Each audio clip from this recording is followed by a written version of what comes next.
Hello friend, welcome to my channel your study box. এই মুহূর্তের সবথেকে গুরুত্বপূর্ণ যেটা স্টুডেন্টদের জন্য, সেই ওবিসি সংক্রান্ত মামলার কিছু আপডেট বলতে পারো হতাশাজনক আপডেট নিয়ে এসেছি। আপডেটটা মোটেই ভালো নয়। ভিডিওটা শুরু করবার আগে তোমাদের কাছে একটা অনুরোধ, ভিডিওটাকে একটা লাইক ও শেয়ার করে দাও, এবং যারা যারা চ্যানেলে এসছো কিন্তু চ্যানেলটাকে সাবস্ক্রাইব করোনি তাদের কাছে একটা অনুরোধ, চ্যানেলটাকে সাবস্ক্রাইব করে চ্যানেলটার পাশে থাকো। চ্যানেলটাতে সমস্ত রকম আপডেট, স্টাডি মেটেরিয়ালস তোমরা পেয়ে যাবে। তো ভিডিও শুরু করা যাক। তোমরা সকলেই হয়তো জানো যে 28 এবং 29 জানুয়ারি 2025 ওবিসি মামলা সুপ্রিম কোর্টে উঠবার কথা ছিল, কিন্তু প্রতিবারের ন্যায় সেই মামলার ফয়সলা কিন্তু এইবারেও হলো না। শুধু তারিখের পর তারিখ আসছে কিন্তু মামলার ফয়সালা হচ্ছে না। এর ফলে ছাত্রছাত্রীদের ভবিষ্যৎ কিন্তু চূড়ান্ত অনিশ্চয়তায় ভরে যাচ্ছে। তারা পরীক্ষা দিতে চাইছে কিন্তু প্রত্যেকটা পরীক্ষা পিছিয়ে যাচ্ছে এই মামলার সমাধান না হওয়ার জন্য। তো প্রত্যেক দিন নতুন নতুন ঘটনা ঘটছে, কিন্তু এই যে সমস্যা, এই সমস্যার সমাধান কিন্তু হচ্ছে না।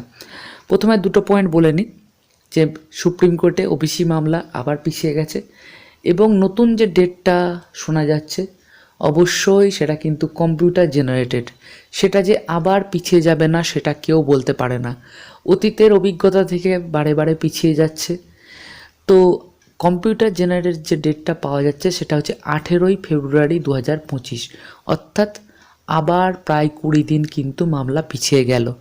সময় নষ্ট হচ্ছে, পরীক্ষার্থীরা পড়াশোনায় কনসেন্ট্রেট করতে পারছেন না, পারার কথাও নয়, কারণ এখন এক্সাম ক্যালেন্ডার ঘোষিত হয়ে গেছে, কিন্তু প্রত্যেকটা এক্সাম ক্যালেন্ডারের প্রত্যেকটা পরীক্ষার ডেটই নির্ভর করছে এই ওবিসি সংক্রান্ত মামলার ওপর। পিএসসি দ্রুততার সহিত এক্সাম ক্যালেন্ডার প্রকাশ করেছে, কিন্তু এই ওবিসি সংক্রান্ত মামলার সমাধান না হলে এক্সাম ক্যালেন্ডারের কোনো মূল্যই থাকবে না। তো আমরা সকলেই এটুকুই শুধু আশা করতে পারি যে 18 ফেব্রুয়ারি এই মামলার অন্তত কিছুটা অগ্রগতি হবে, অন্তত ফাইনাল হিয়ারিংটা হয়ে যাবে। ফাইনাল হিয়ারিং একবার হয়ে গেলে মামলার রায় কিন্তু ঘোষণা হয়ে যাবে। এই ফাইনাল হিয়ারিংটা হওয়াটা সবথেকে গুরুত্বপূর্ণ। তো হতাশাজনক আপডেট প্রত্যেকের কাছে, এর থেকে বেশি আর কী বা বলতে পারি। তো তোমাদের যেটা করতে হবে, পড়াশোনা চালিয়ে যেতে হবে। এটা বলাটা যতটাই সোজা, করাটা ততটাই কঠিন, এটা আমি জানি। কিন্তু পজিটিভ চিন্তা ভাবনা মাথায় যদি আমরা না রাখি তাহলে কিন্তু পড়াশোনা থেকে সম্পূর্ণভাবে মন ঘুরে যাবে। তখন কিন্তু এই মামলার সমাধান হয়ে হঠাৎ করে যদি সব কিছু ঠিক হয়ে গিয়ে পরীক্ষার ডেট চলে আসে, তখন ভালো রেজাল্ট করা সম্ভবপর হবে না। তাই পড়াশোনাটা চালিয়ে যেতে হবে এবং এই মামলার দিকে নজর রাখতে হবে। আমি যখনই কোনো আপডেট পাবো তখনই এই চ্যানেলে জানিয়ে দেবো। তাই তোমরা অবশ্যই চ্যানেলটাকে সাবস্ক্রাইব করে রাখো। ভালো থেকো, অনেক অনেক পড়াশোনা করো।